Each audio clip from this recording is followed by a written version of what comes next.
Hello, in this video I will show you how to do a setup on REDMI Pad SE.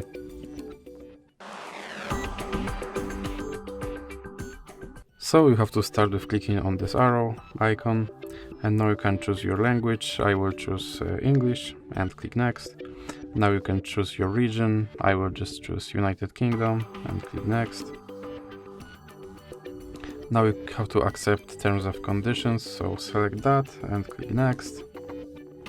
Now you can connect to a network, or if you don't want to do that, you can click skip.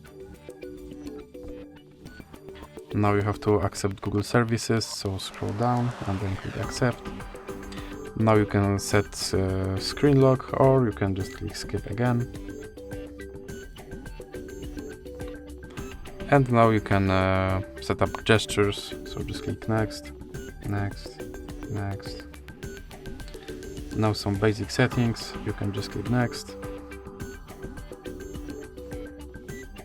And now you have to swipe up to enter system. And that's it for this video. If you liked it, please remember to leave like and subscribe.